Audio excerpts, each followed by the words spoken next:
ये बात कभी भूलनी नहीं चाहिए कि हमेशा हमारा अगर सबसे बड़ा कोई बल है तो वो भगवान है। बाकी सब बल बाद में आते हैं, पर आदमी भूल जाता है। जैसे गजेंद्र भूल गया ना, स्वबल लगाया, स्वजन बल लगाया, स्वबल खत्म हो गया, स्वजन बल खत्म हो गया, तब याद आया अब कृपा बल चाहिए, तब भगवान की शरण में गया, तब भगवान को पुकारा।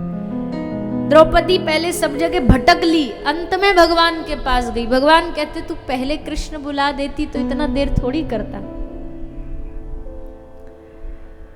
तो ये बात बस हमें याद रखनी है कि जीवन में परिस्थिति कुछ भी हो, कोई भी हो, सहारा भगवान, बल भगवान, शक्ति भगवान।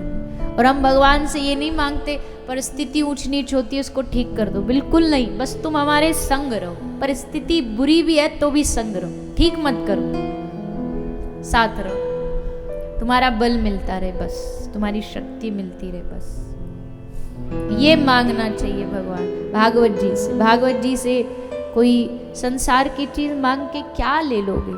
पैसा मांग लेंगे कितने दिन चलेगा, एक दिन खत्म होगा। कपड़ा मांग लेंगे एक दिन फटेगा, गाड़ी मांग लेंगे एक दिन टूटेगी, घर मांग लेंगे एक दिन जर्जर होगा। पर भगवान की कृपा मिल गई ना तो खजाना मिल गया। भागवत कृपा का खजाना है। ये आशा जिसके हृदय में, आशा एक राम जी, एक भगवान की आशा जिसके मन में बची। इसलिए कल आपने कथा सुनी, गोपियों को क्यों इतना महान माना जाता? क्योंकि उनके पास कोई इच्छा बची नहीं, कोई इच्छा शेष बची नहीं उनके पास। जो भी इच्छा थी सब कृष्ण से जुड़ गई। जो भी इच्छा है, घर में खाना बना रही है तो अच्छा अच्छा भोजन बना रही है, खुद ही खाएगी उसको, बाल बच्चे ही खाएंगे उसको, पर कह रही है कि मैं श्याम सुंदर के लिए बना रही हूं। अपनी इच्छा ही शून्य हो गई। अन्याभिलाषिता शून्यम, अन्य अभिलाषा जब शून्य हो जाती है, भक्ति रसामृत सिंधु में श्री रूप गोस्वामी जी लिखते हैं, तो वहीं से भक्ति शुरू होती है। पर हमारा तो अभी हाल ही गड़बड़ है, हमारी तो इतनी सारी अभी आशाएं हैं, इतनी सारी इच्छाएं हैं।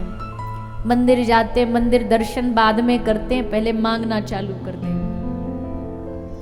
भगवान को देखेंगे बाद में, पहले आंख मूंद करके बस ये दे दो, वो दे दो, ऐसा दे दो, वैसा दे दो। अरे भगवान के दर्शन दो, बिहारी जी को निहारो तो बाद में मांग लेना। आंख मूंद के, वृंदावन आंख मूंदने वाली भक्ति नहीं है, वृंदावन तो आंख खोलने वाली भक्ति है। आंख मूंदना है तो जाओ हिमालय चले जाओ। यहाँ तो ठाकुर जी तुम्हारे लिए रोज श्रृंगार करते हैं कि तुम आकर के उनको देखो। राधा रमन जी रोज नूतन नूतन श्रृंगार इसलिए करते ताकि जाके उनको जी भर के निहारो, और हम निहारते ही नहीं, बस मांगना मांगना। अब कोई महिला, कोई मैया घर में साज श्रृंगार करके आई और पति से पूछे मैं कैसी लग रही हूँ, और वो आंख बंद कर ले तो उसको कैसा लगेगा? अरे तुम्हारे लिए मैं साज श्रृंगार, तुम वाह वाह करो, गुण गाओ, इसलिए मैंने किया, और तुम आंख बंद कर लिए। ठाकुर जी भी किसके लिए श्रृंगार कर रहे? अपने लिए। अपने लिए बताओ कौन श्रृंगार करता? आप करते हो अपने लिए श्रृंगार? घर में रहते हो तब 10-10 किलो का हार पहन के रखते हो, सोते समय जूता पहन के सोते हो, टाई लगा के सोते हो। किसके लिए हम बन ठन के रहते हैं? लोग देखें। ठाकुर जी थोड़ी अपने लिए श्रृंगार, वो तो इसलिए कर रहे हैं कि मैं इतना सुंदर रूप बना लूं कि जो आए मुझे देखे और उसका मन अटक जाए मुझ में, बस देखे और मन यही रह जाए। I have lost my heart in Vrindavan, एक प्रचलित बात है वृंदावन की। तो मैं दिल भूल करके श्री धाम में आ गया, और हम देखते ही नहीं, हम तो बस मांग मांग मांग मांग, हर चीज में मांग। माँ मुराद पूरी कर दे, हलवा बांटूंगी, गाड़ी दे दे, बंगला दे दे, यही सब करते रहते। बस ऐसे लोग कभी भजन नहीं कर सकते। मांगने वाला कभी भजन नहीं कर सकता। मांगने वाला सौदा करेगा, व्यापार करेगा, पर भजन नहीं कर सकता, प्रेम नहीं कर सकता। तो ये है ब्रज की भक्ति।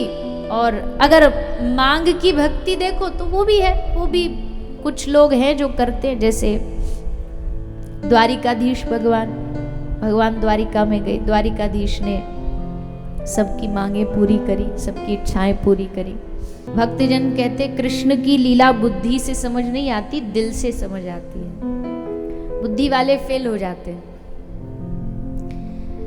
तो भगवान श्री कृष्ण ने अब सोचा लीलाएं बहुत कर ली, अब थोड़ा गृहस्थ धर्म निभाया जाए। तो भगवान ने गृहस्थ बसाया, रुक्मिणी जी से विवाह किया। प्रद्युम्न नाम के एक बालक हुए, बेटा हुए। दूसरी रानी हुई श्री जामवती जी, जामवंत महाराज की पुत्री जामवती जी, ये भगवान की दूसरी रानी हुई। तीसरी रानी है सत्यभामा जी। सत्यभामा राजा सत्यराजित की बेटी है, उनके साथ भगवान ने विवाह किया। इनके पिता ने बड़ा सुंदर विवाह में मणि भगवान श्री कृष्ण को अर्पित की, समंतक मणि। ये मणि एक दिन में 2 भार सोना देती थी। ऐसी मणि थी कि इसकी पूजा करो तो सोना मिलता था हर रोज। हमारे इतिहास में बहुत बड़े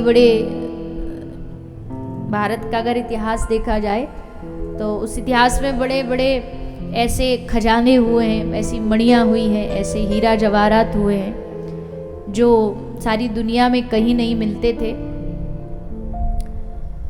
पर कुछ अपनी नादानियों से, कुछ अपनी नासमझियों से हमने उनको गवा दिया। पर भारत बहुत समृद्ध देश हुआ करता था, आज भी है वैसे तो। पर एक समय ऐसा था जब सारे विश्व में सबसे ज़्यादा जो धन धान्य के लोग मिलते थे वो भारतवर्ष में मिलते थे। पर फिर हम भारत के लोग अपनी पहचान भूल गए, तो फिर हमारी स्थिति भी थोड़ी डगमगा गई। और हमारी पहचान और कुछ नहीं, हमारी पहचान यही थी, ये सब कंपनियां, ये सब मशीनें, ये सब तो बाद में आई। भारत की सबसे पहली जो अर्थव्यवस्था थी तो वो तो किसानी से चलती थी और उसकी आधार गाय थी, बैल थे। पर हमने उनको धीरे धीरे नष्ट करना शुरू कर दिया, तो फिर हमारे हालात भी बिगड़ गए।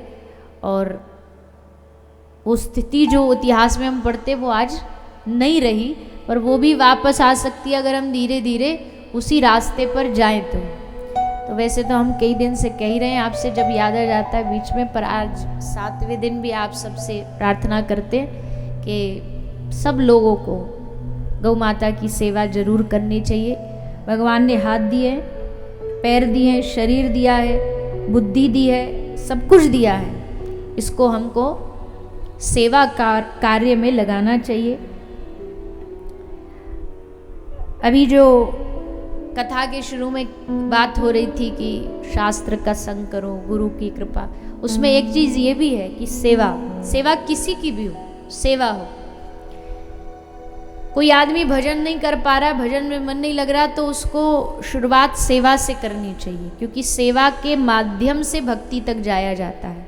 सेवा का रास्ता भक्ति तक लेकर के जाता है। तो सेवा किसी की भी अवश्य जीवन में करनी चाहिए। केवल धन की बात नहीं हो रही यहाँ हर प्रकार से भगवान जिसको जो सामर्थ्य देता है उसको भगवत सेवा, जीवों की सेवा, गरीबों की सेवा, अनाथों की सेवा अवश्य करनी चाहिए।